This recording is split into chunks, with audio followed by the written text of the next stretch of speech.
कर्नाटक के चित्रदुर्ग में प्रियंका गांधी वाड्रा ने बेरोजगारी और महंगाई के मुद्दे पर केंद्र सरकार पर जमकर किया प्रहार। बोले 45 साल में सबसे ज्यादा बेरोजगारी।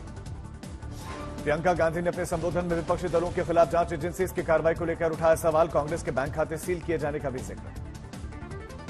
नेशनल कॉन्फ्रेंस के नेता फारूक अब्दुल्ला ने पीएम के मंगलसूत्र वाले बयान पर दी प्रतिक्रिया। कहा कि मुझे अफसोस है कि हमारे पीएम ने ऐसी बात कही है। हमारा इस्लाम सबके साथ मिलकर चलना सिखाता है।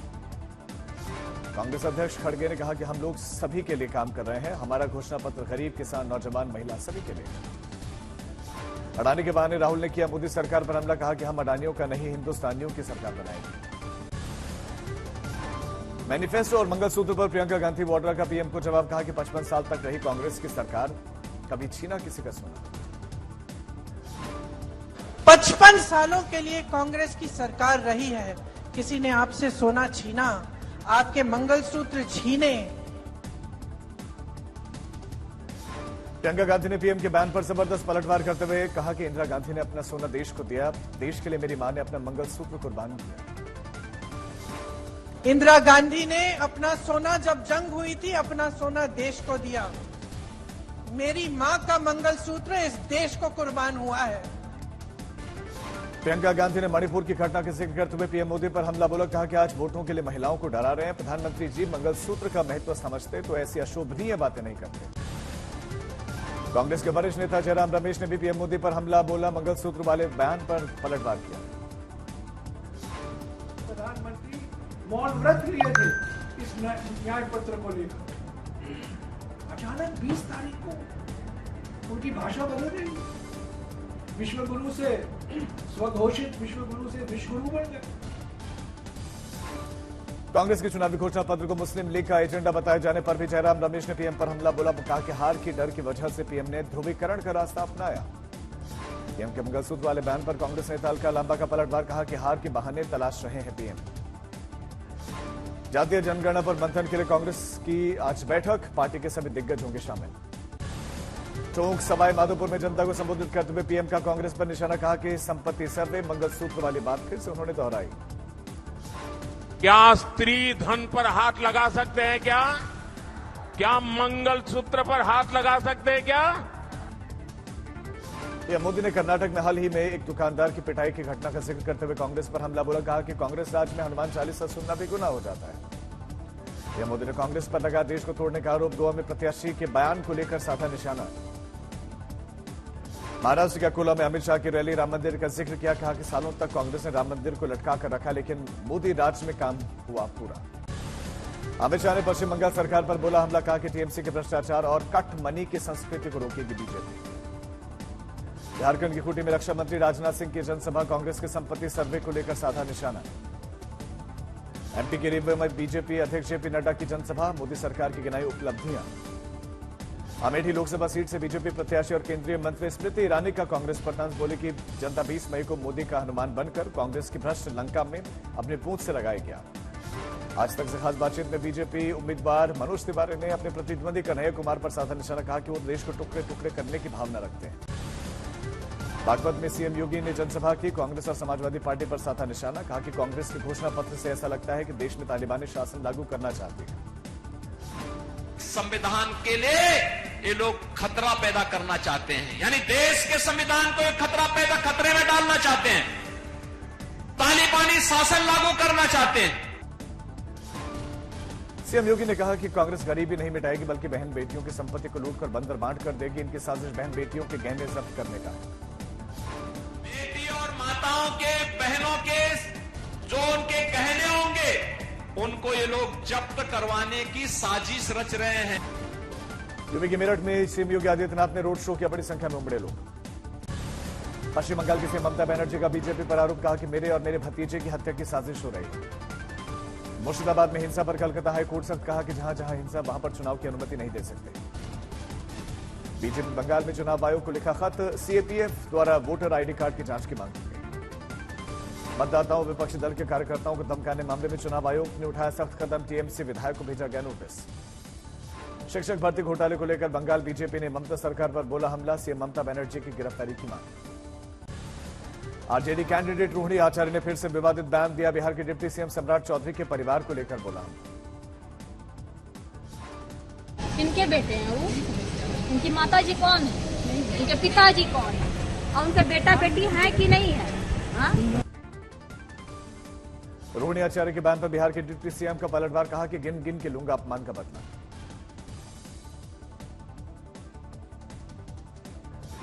लोकतंत्र में लोक लज्जा लालू प्रसाद जी का परिवार छोड़ चुका है। गिन गिन का हिसाब करूंगा और इसका समय समय आने पर इसका जवाब भी दूंगा। नित्यानंद राय के लिए वोट मांगने के लिए पहुंचे सम्राट चौधरी ने और चिराग पासवान ने एक साथ मंच पर लालू तेजस्वी पर बोला हमला। समस्तीपुर में जेडीयू मंत्री महेश्वर हजारी पर जमकर बरसे चिराग पासवान, कहा कि ये लोग हमेशा से परिवार को तोड़ने की साजिश रचते हैं। लोकसभा चुनाव को लेकर केंद्रीय मंत्री अर्जुन मेघवाल का दावा, राजस्थान में 25 की 25 सीटें बीजेपी जीतेगी। छतरपुर में सीएम मोहन यादव की सभा में मंच में भीड़ बढ़ जाने के चलते मंच टूट गया, बड़ा हादसा टला। कटिहार में सीएम नीतीश कुमार ने जनसभा को संबोधित किया, जेडीयू प्रत्याशी दुलाल चंद के लिए वोट की अपील की। गुवाहाटी में एआईयूडीएफ ने जारी किया मैनिफेस्टो, रफीकुल रहमान ने जताई बीजेपी की हार की तमन्ना, बोले कि नहीं चाहते असम या दिल्ली में बने बीजेपी की सरकार।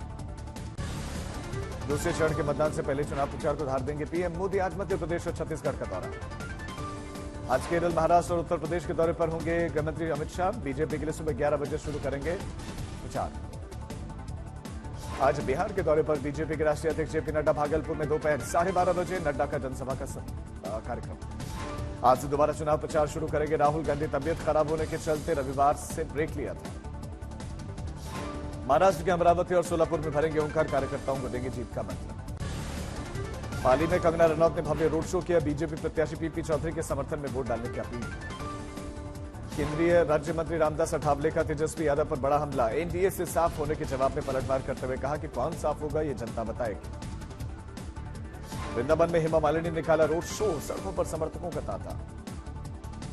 सिलीगुड़ी में कूच बिहार से बीजेपी प्रत्याशी नीतीश प्रामाणिक ने निकाला रोड शो, शुभेंदु अधिकारी मौजूद रहे। असर के नगांव में बीजेपी प्रत्याशी सुरेश मोरा के लिए प्रचार करते नजर आए पीयूष हजारिका, रोड शो में समर्थकों का सैलाब। दिल्ली के राजघाट पर शाम को आरएसएस की मुस्लिम लीग ईद मिलन का आयोजन करेगा, आरएसएस के बड़े नेता होंगे शामिल। सूत्रों के मुताबिक समाजवादी पार्टी की ओर से कन्नौज से अखिलेश यादव लड़ सकते हैं चुनाव, आज हो सकता है ऐलान। संदेश खाली का मुख्य आरोपी शेख शाहजहां पुलिस की वैन में रोता दिखा, बीजेपी ने कहा कि कानून के पंजे में आकर निकल गई सारी हेकड़ी। एआईयूडीएफ नेता बदरुद्दीन अजमल का चुनाव प्रचार के दौरान फूटा गुस्सा, भीड़ एकत्रित नहीं होने के चलते मंच से ही माइक फेंका। मुख्तार अंसारी की विस्तार रिपोर्ट को अफजल अंसारी ने बताया फर्जी, कहा कि न मुझे सरकार पर भरोसा न सरकार की जांच एजेंसियों पर। हैदराबाद में forum for nationalist thinker Hyderabad chapter का आयोजन, विदेश मंत्री एस जयशंकर शामिल हुए। दिल्ली में पद्म सम्मान से सम्मानित लोगों ने नेशनल वॉर मेमोरियल में जवानों को दी श्रद्धांजलि, देखा राष्ट्रपति भवन और पीएम संग्रहालय। हरियाणा के सीएम नायब सिंह सैनी ने नागपुर में फेमस डॉले चाय वाला की चाय का लिया स्वाद, इससे पहले बिल गेट्स भी पी चुके हैं चाय। पूजा पाठ के बीच में भोरशाला में 33 दिन का सर्वे समाप्त, सर्वे की समय सीमा 8 हफ्ते तक बढ़ाने के लिए एएसआई ने दिया आवेदन। मनाने लिए है सामरिक मार्ग से बीआरओ ने हटाई बर्फ की मोटी चादर, शुरू हुआ वाहनों का आवागमन। अलवर के तिजारा विधायक बाबा बालकनाथ के नाम से फर्जी सोशल मीडिया अकाउंट बनाकर बेचे जा रहे थे हथियार, पुलिस प्रशासन ने शुरू की जांच। अमृतसर में दिन दहाड़े चली गोलियां, गोली लगने से एक युवक गंभीर रूप से घायल, विदेश भेजने के लिए पैसे के लेन देन को लेकर हुआ विवाद। अहमदाबाद में मणिनगर में एटीएम में बस चालक ने 2 व्हीलर सवार को कुचल दिया, एक्सीडेंट का सीसीटीवी सामने आया।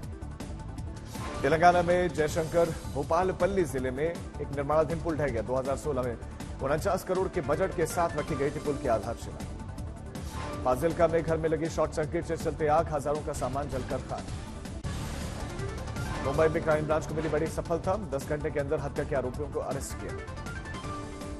जोधपुर में भोपालगढ़ में हनुमान बेनीवाल और ज्योति मिर्धा समर्थक आपस में भिड़ गए, 5 गिरफ्तार हुए हैं, 2 वाहन भी जब्त। सीकर में पुलिस की गाड़ी पर ओवरलोडेड ट्रक पलट गया, हादसे में 3 पुलिस के जवानों की जान चली गई। इंदौर में लॉरेंस बिश्नोई गैंग के 3 गैंगस्टर्स को क्राइम ब्रांच ने गिरफ्तार किया, पंजाब में गैंग वॉर के चलते हथियार लेने पहुंचे थे इंदौर। पश्चिम बंगाल के हावड़ा में प्लाईवुड फैक्ट्री में आग, सब कुछ जलकर खाक। पेरिस ओलंपिक के लिए क्वालिफाई करने के बाद रोहतक पहुंची रेसलर ऋतिका हुडा, परिवार ने ऋतिका का स्वागत किया। मध्यम दूरी की बैलिस्टिक मिसाइल के नए संस्करण क्रिस्टल मेस 2 का सफल परीक्षण, सभी मानकों पर खरी उतरे।